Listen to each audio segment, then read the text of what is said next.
So it's a great honor to have been invited to speak at this year's annual conference on ancient Jerusalem. It is, of course, a matter of great regret that we are not able to be actually in Jerusalem this year. Next year, let us hope everything will be better. My topic today is Jerusalem in the time of Herod. My main aim is to encourage us to appreciate Herod's greatest building achievements as a product of the revolutionary changes in the wider Roman world during his lifetime. The Jerusalem temple was rebuilt by Herod and recognized in his own time as a quite magnificent achievement. Our main contemporary references are in Philo, writing a couple of generations after Herod's death, and then Philo's younger contemporary, Josephus. Both say it was an astonishing building. Josephus notoriously came up with two slightly different depictions of what it was like. Those are likely to reflect changes in the building over its lifetime after Herod's death, about 100 years before its destruction in 70 CE by Titus. The magnificence of the building is confirmed by what still remains and by excavation. It's clear that the precinct of the temple doubled in size, that it used arches to support the new platform, and that there were new porticos created around the precinct, especially the great royal stoa down on the southern edge of the platform. People have studied in detail the architectural influences on the new temple building. The main constraint was to ensure that the worship in the temple could continue in accordance with ancestral tradition, and that, we're told, happened all the way through the rebuilding process. But otherwise, there was evidently freedom to use Hellenistic styles in the rebuilding of the edifice, and the most recent Roman engineering techniques to ensure that a building of this size was going to be possible. For the date of the rebuilding, we have two dates in Josephus for the start, either according to Josephus in the Jewish War, in the 15th year of Herod's rule, or in the Antiquities in the 18th year. The discrepancy probably reflects the time it took from the decision to start making the rebuilding, which was clearly a major decision to take, from the point at which actual work began on the building itself. And that would put the original idea of rebuilding the temple in 23 BCE and the date of starting work at 20 BCE. Completion of the inner sanctuary was done at astonishing speed, we're told by Josephus, 18 months for its completion, and then celebrated with a great festival, which happened to coincide, hopefully, with the celebration of Herod's own birthday. And then the porticos and the outer courts, the precinct, took a further 6.5 years, but building evidently continued on the temple all the way down to the outbreak of revolt in 66 CE. There was still work going on there just 4 years before its final destruction. As to why Herod put so many resources into rebuilding a temple which was, after all, already in existence and already functioning, of the ancient evidence, what we're told in later rabbinic sources is not really very helpful. There's nothing at all in Tannaitic sources which have very little to say about Herod altogether. The Bavli acknowledges the magnificence of the temple, and people will be familiar with the quote, There's no one who hasn't seen the temple of Herod has seen a magnificent building. But the only reason that the Bible gives for rebuilding the temple is pressure from the sages to make up for Herod's earlier wickedness. It's evidently moralizing. So our prime evidence for why Herod did what he did is a speech put into the mouth of Herod by Josephus in book 15 of his Antiquities. And according to Josephus in that passage, Herod is said to have reconstructed the temple at his own expense, and cited as his reasons for doing so the prosperity of the nation, the piety of his action, and what is most important, he said, the friendship of the Romans. Now, this speech won't have been a real speech written down at the time. The convention in Greek historiography, which Josephus is following, is to say what Herod ought to have said at the time. That's what Josephus's readers would expect the text to say. And so it will reflect either what Josephus, or more probably his source, Nicolaus of Damascus, who was the court historian of Herod, thought was the best explanation of Herod's actions. There's something of a puzzle about Herod's confidence that he could fund the project, which was hugely expensive, that he was undertaking when it was devised in 23 BCE, if he was simply relying on his own funds, as Josephus tells us he was. The puzzle is because we're told in some detail of a drought and famine in 25 to 24 BCE, so the previous 2 years, explicitly said to have included a second harvest, which led to the collapse of Herod's finances, to the extent that the silver and the gold in his palaces had to be chopped up to pay for import of grain from Egypt in order to keep the population from starvation. So it's a question where he got the money from and how he knew he was going to have enough to pay for it. It's presumably the case that he did not take the money from temple resources. Because, of course, we can assume, given the hostility of many of the sources that tell us about Herod, that if that's where the money had come from, someone would have told us about it and complained. In the long run, there were good economic arguments in favor of the rebuilding. It provided employment to large numbers of workers, and it encouraged international pilgrimage and can be seen in the long run as responsible for the growth of Jerusalem over the next century into one of the greatest cities of the Eastern Roman world. But that's in the long run. It's going to take a long time for the building project to bring those funds in. And in the meantime, he had to get the cash from somewhere, or know that he could get it from somewhere.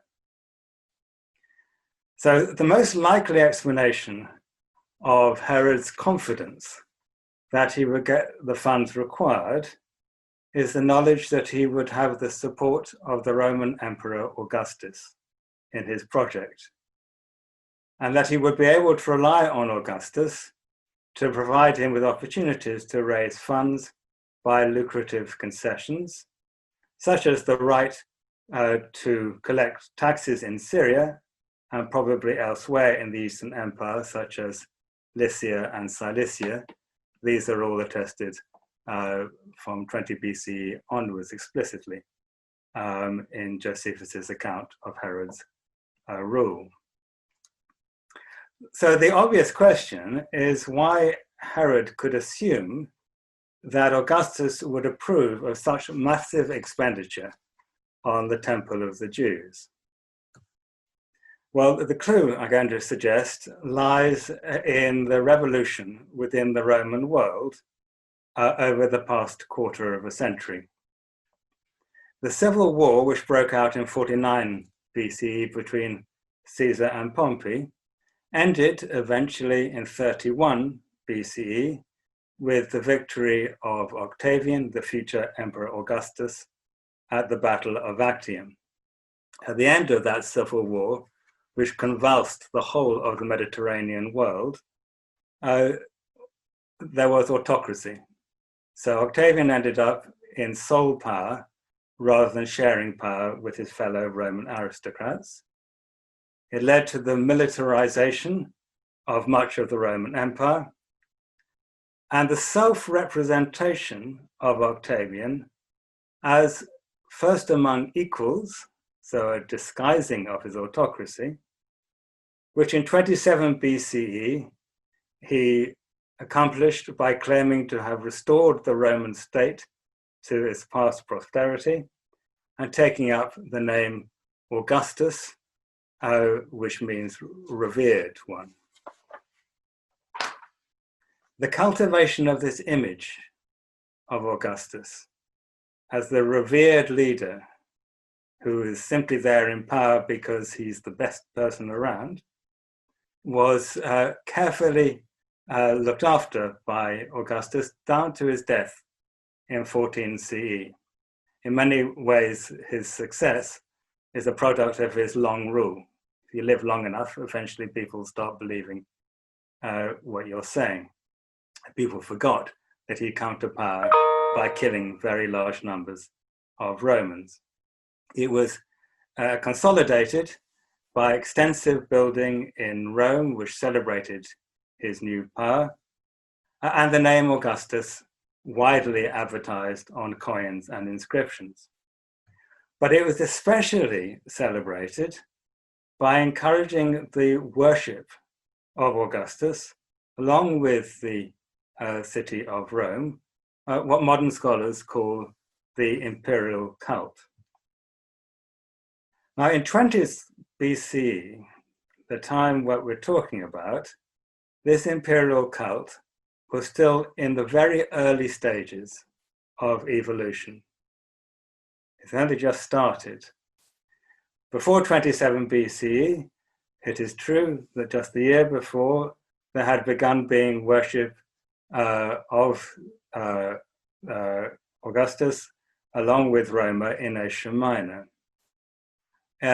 In the West, where such worship wasn't taken up voluntarily by the provincials with such enthusiasm, Augustus's stepson, Drusus, encouraged the people of Gaul to set up an altar at Lugdunum, Lyon, in 12 BCE to Roma et Augustus, and it's celebrated on coins. For the provincials, it was a question of trial and error. You never quite knew whether you got it right so that the emperor would approve. In 25 CE, a delegation came from further Spain to Augustus's successor, Tiberius, to ask if he would like to have a temple put up in his honor, and he told them no, which must have been very upsetting. So you didn't know where you were, but people were trying, and they were trying beginning at the 20th BCE.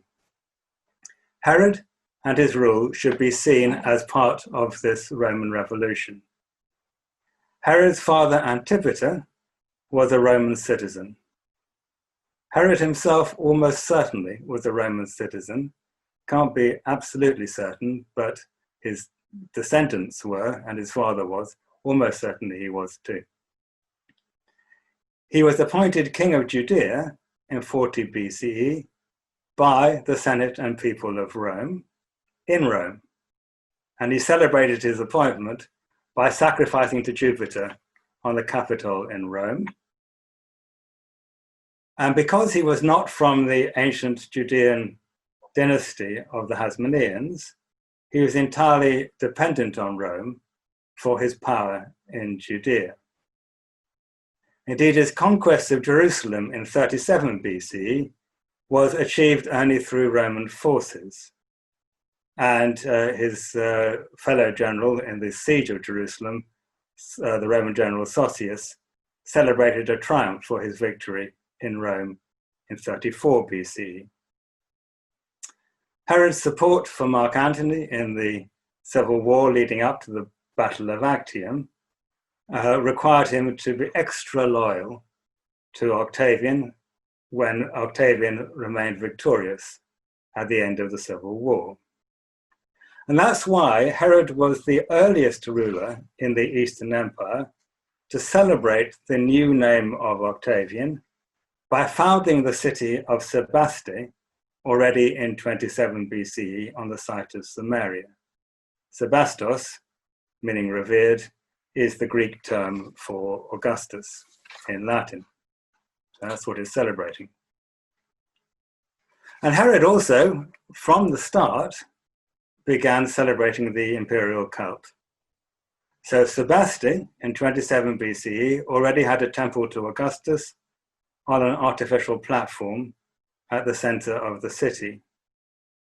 And when 5 years later he started building Caesarea Maritima, there was a temple to Augustus on the top of the promontory. People will be familiar with it, with the statue of Rome and a statue of Augustus, we're told, visible from far out to sea. At the same time as those two temples were being built, in Panion, up in the north of the country, another temple to Rome at Augustus was being built too. So what I'm suggesting is that Herod's temple in Jerusalem should be seen as part of the same program.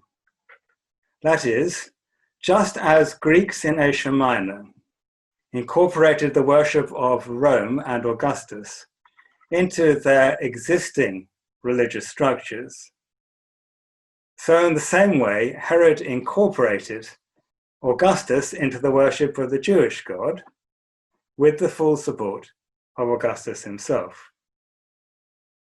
Now, Augustus's support is clear from the substantial financial aid he is said to have given to the Jerusalem temple.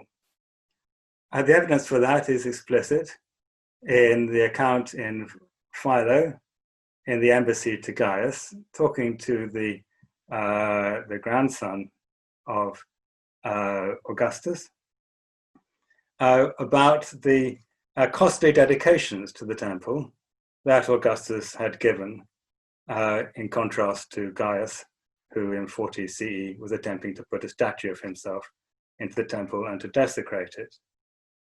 And Philo was explicit that Augustus had ensured that there would always be daily offerings made at his own expense, 2 lambs and a bull every day for his well-being, to be offered up in the temple in Jerusalem. Indeed, Philo's whole argument in the embassy to Gaius was that these sacrifices were the Jewish equivalent of the imperial cult elsewhere in the Roman world. And people recognize that's the argument, of course, for a long time, but tend to assume that it is simply apologetic. What I'm suggesting is that he was right. That was what it was indeed for.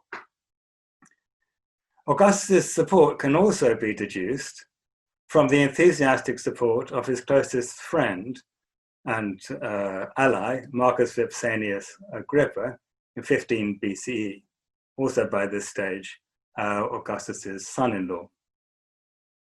Josephus tells us about the sacrifice of a hecatomb, 100 oxen, while the building of the temple was still in progress when Agrippa visited Judea. And Philo was equally enthusiastic in the embassy about Agrippa's dedications on the same visit. If this is correct, it may explain an important detail about Herod's rebuilt temple, which is missing from Josephus's encomiastic account of the temple in Book 15 of the Antiquities. But the detail is what dominated the last weeks of Herod's life. and that is the great golden eagle which Herod had erected over the great gate of the temple. It's not there in book 15 of Josephus's Antiquities, but it definitely was there on the temple, because it was opposition to the eagle on the basis that it defended against the ancient laws, which caused two teachers to pull it down and led to uproar just before Herod's death. Herod claimed that this eagle was a votive offering set up by him at great cost. So it wasn't something he apologized for. On the contrary, he thought it was really important. Josephus provides no explanation for this contentious choice of iconography, which the two teachers said broke Jewish law. Numerous suggestions have been made by scholars. They've suggested the eagle was intended as a symbol of Rome, but actually that's not obvious in this period. Despite the use of the eagle on military standards, it doesn't symbolize Rome at this date. Others have suggested it represented Jupiter, which is more plausible, but obviously inflammatory. Or the eagle as a reflection of the birds depicted on Tyrian shekels, or on Nabatean and Palmyrene temples, or something to do with the eagle on Herod's coins. Eagles could be found, of course, in later Jewish art, and doubtless Jews could find suitable interpretations of the eagle image within their sacred texts. Modern scholars have suggested what that might be, but it's worth noting that Josephus did not ascribe any such claim to Herod when he portrayed the king as protesting that what was ostensibly an insult to him was in fact sacrilege. One of the advantages of religious imagery is this inherent ambiguity. And in any case, images can always be treated just as decoration, as is probably the case with the famed golden vine in the temple. Nobody suggests what that meant. But in view of Herod's willingness to face down mass hostility about the eagle in 4 BCE, it seems likely that it held a special significance for him. And it's worth considering the possibility that the eagle reflected the evolving idea of Augustus about the symbols which should accompany the new cult of Roma and Augustus. We've seen that worship of Roman emperors was still in the early stages of evolution when the Jerusalem temple was being rebuilt by Herod. Among the aspects of the new cult, which were still unclear, was the iconography which would be used when, in due course, Augustus died. When Julius Caesar died in 44 BCE, his divinity had been portrayed by the appearance of a comet in the sky. That was going to be difficult to arrange on the death of Augustus, because he didn't know when it was going to happen. But according to Cassius Dio, the historian of the early 3rd century CE, at the funeral of Augustus, when he did die in 14 CE, an eagle was released from his funeral pyre as evidence that his soul was being carried up to heaven. Now, some have claimed that Cassius Dio's account was anachronistic, early 3rd century CE. But this view has been robustly challenged in recent years. And if Dio's story is to be believed, arrangements for the release of the eagle must have been made some years before 14 CE, when Augustus died. Quite when the plan will have been hatched cannot be known, but since Augustus had already built his monumental mausoleum in Rome by 28 BCE, and his severe illness in 23 BCE required him to make preparations for the government of the empire if he was to die, it is entirely possible that the plan for the flight of an eagle at his funeral was in place at the time Herod was commissioning the temple in Jerusalem. If that was the case, it is possible that the golden eagle placed by Herod above the great gate of the Jerusalem temple constituted one of the earliest uses of eagle imagery in the evolving iconography of the imperial regime. Yeah.